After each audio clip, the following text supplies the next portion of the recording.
မင်္ဂလာညချမ်းလေးပါရှင်ဒီဇင်ဘာလ6ရက်နေ့အတွက်နေ့စဉ်သတင်းတွေကိုတင်ဆက်ပေးသွားမှာဖြစ်ပါတယ်ဒီကနေ့တင်ဆက်ပေးမယ့်သတင်းတွေကတော့မဲစင်းစစ်ပြီးပြန်လာတဲ့စစ်ကား2စီးမိုင်းဆွဲတိုက်ခိုက်ခံရပြီးစစ်တပ်ဘက်မှစစ်ဗိုလ်တပ်ဦးတေဆုံးက3ဦးပြင်းထန်ဒဏ်ရာရတဲ့သတင်းမြောက်ရီဖန်ကားလမ်းမကြီးပေါ်မှာကြားဖြတ်နေလို့ဆိုက73မြင်းသားမပုံနေကိုင်ဆောင်ထားသူတွေကိုဖမ်းဆီးတဲ့သတင်းဝန်တွင်းမြို့နယ်မှာစစ်ကော်မရှင်တပ်ကစစ်မှုရန်အတွက်ကြိုတင်လူစုဆောင်ပေါ်တာဆွဲနေတာကြောင့်ဒေသခံ15ဦးခန့်ပါသွားတဲ့သတင်းဒီပဲရင်မြို့နယ်မှာအာနာသိန်းစစ်တပ်ရဲ့လေကြောင်းတိုက်ခိုက်မှုကြောင့်အသက်9နှစ်အောက်ကလေးငယ်2ဦးနဲ့အမျိုးသမီးတွေအပါအဝင်ဒေသခံပြည်သူ18ဦးသေဆုံးတဲ့သတင်းအစရှိတဲ့သတင်းတွေကိုတင်ဆက်ပေးတော့မှာဖြစ်ပါတယ်ရှင်ပထမဆုံးသတင်းတစ်ပုဒ်အနေနဲ့မဲစင်းစစ်ပြီးပြန်လာတဲ့စစ်ကား2စီးမိုင်းဆွဲတိုက်ခိုက်ခံရပြီးစစ်တပ်ဘက်မှစစ်ဗိုလ်တပ်ဦးသေဆုံးက3ဦးပြင်းထန်ဒဏ်ရာရတဲ့သတင်းကိုတင်ဆက်ပေးပါမယ်ရှင်မကွေးတိုင်းမင်းဘူးခရိုင်စလင်းမြို့နယ်မှာဒီဇင်ဘာလ4ရက်နေ့ကမဲစင်းစစ်ဆေးပြီးပြန်လာတဲ့စစ်ကား2စီးမိုင်းဆွဲတိုက်ခိုက်ခံရပြီးစစ်တပ်ဘက်မှစစ်ဗိုလ်တပ်ဦးသေဆုံးက3ဦးပြင်းထန်ဒဏ်ရာရရှိခဲ့တယ်လို့ဒေါင်းစစ်အောင် local PDF ကထုတ်ပြန်ထားပါတယ်။စလင်းမြို့နယ်တနေရာမှာစစ်ကော်မရှင်အဖွဲ့ရဲ့အတူရောင်ရွေးကောက်ပွဲပြုလုပ်ဖို့အတွက်ကျေးရွာတွေကိုမဲစင်းစစ်ဆေးပြီးပြန်လာတဲ့အင်အား60ကျော်ပါစစ်ကား2စီးကိုမိုင်းဆွဲတိုက်ခိုက်ခဲ့တာလို့သိရပါတယ်။စစ်ကော်မရှင်ကထုတ်ပြန်ထားတဲ့ရွေးကောက်ပွဲကျင်းပမယ်မြို့နယ်စင်းထဲမှာ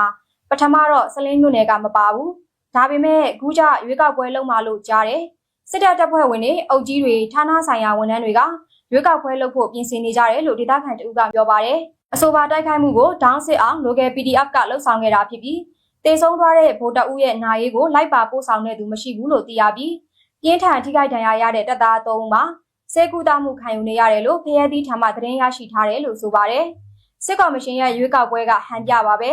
စလင်းမြို့ပေါ်လောက်ပဲလှုပ်ချင်လှုပ်လို့ရနိုင်မယ်ရွာဘက်တွေကတော့စစ်ဆောင်နေရတဲ့ရွာတွေများတယ်ဘယ်သူမှမဲပေးကြမှာမဟုတ်ဘူးစလင်းမြို့ပေါ်မှာလည်းရွေးကောက်ပွဲနီးလာလေးပေါ်တာဆွဲခံရတာတွေလည်းများလာလေးပဲလို့ဒေသခံတူကပြောပါတယ်စလင်းမြို့နယ်အတွင်းမှာတိုက်ပွဲတွေဆက်လက်ပြင်းထန်နေပြီးအာဏာသိမ်းစစ်တပ်ကပြည်သူတွေကိုပြစ်မှတ်ထားကလေကြောင်းတိုက်ခိုက်တာတွေလက်နက်ကြီးနဲ့ရန်တမ်းပစ်ခတ်တာတွေအပြင်အင်အားအများအပြားနဲ့စစ်ကြောင်းထိုးဝင်ရောက်လာတာတွေလည်းရှိတယ်လို့သိရပါတယ်ရှင်ဒုတိယသတင်းတစ်ပုဒ်အနေနဲ့မြောက်ရီဖန်ကားလမ်းမပေါ်မှာကြားဖြန့်တွေလို့ဆိုက73မြင်းဆောင်မပုံနေကိုင်ဆောင်ထားသူတွေကိုဖမ်းဆီးနေတဲ့သတင်းကိုတင်ဆက်ပေးပါမယ်ရှင်။ကရင်ပြည်နယ်ဖန်မြို့ရှိစစ်ကော်မရှင်တပ်ရဲ့စစ်ဆေးရေးဂိတ်တွေမှာရှမ်းပြည်နယ်မပုံနေကိုင်ဆောင်သူတွေကိုအစစ်အဆေးအမေးမြန်းမရှိဖမ်းဆီးငွေတောင်းနေပြီးငွေကြေးမပေးနိုင်သူတွေကိုစစ်မှုထမ်းနဲ့ထည့်တာနဲ့ရက်ရှည်ချုံနှောင်ထားတာတွေလှုပ်ဆောင်နေတယ်လို့သိရပါတယ်။နိုဝင်ဘာလကုန်ပိုင်းလောက်ကစပြီးမြောက်ရီဖန်ပြည်အောင်စုလမ်းမကြီးပေါ်မှာရှိတဲ့စစ်ဆေးရေးဂိတ်တွေမှာကားပေါ်ပါလာသူတွေရဲ့မပုံတွေကိုစစ်ဆေးချိန်ရှမ်းပြည်နယ်ကိုစားပြုတဲ့73မြင်းဆောင်မပုံနေဖြစ်ပါကကားပေါ်ကဆွဲချကအစစ်အဆေးအမေးမြန်းမရှိကြားဖြန့်လို့ယူဆကဖမ်းဆီးနေတယ်လို့သိရပါတယ်။ကြားဖြန့်ဆိုတဲ့ခေါင်းစဉ်နဲ့ဖမ်းနေတာငွေပေးပြီးဂိတ်တကိတ်ကိုဖြတ်လို့ရခဲ့ရင်နောက်တကိတ်ကျဖမ်းခံရတာပဲ73မြင်းဆောင်ဆိုတာရှမ်းအရှိရှမ်းအနောက်တွေဘာတွေမသိတော့ဘူးအကုန်ဖမ်းတော့တာအဖမ်းခံရတဲ့သူတွေတရုတ်နိုင်ငံသားတရုတ်မှမပါဘူးလို့ကားသမားတဦးကပြောပါတယ်။စစ်ကော်မရှင်တပ်ဟာ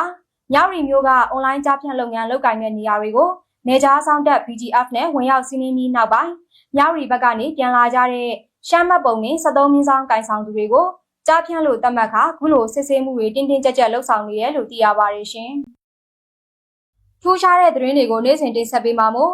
YouTube Channel တို့ကနေစောင့်မျှော်ကြည့်ရှုနိုင်ပါတယ်။ပြည်သူများအားလုံးကိုယ်စိတ်နှပြကျန်းမာချမ်းသာကြပြီးဆေးအာနာရှင်စနစ်ဆိုးလက်အောက်ကနေအမြန်ဆုံးလွတ်မြောက်ပါစေကြောင်းနဲ့တဘာဝဘေးအန္တရာယ်အသွယ်သွယ်မှလည်းကင်းဝေးကြပါစေကြောင်းဆုမွန်ကောင်းတောင်းလိုက်ရပါတယ်ရှင်။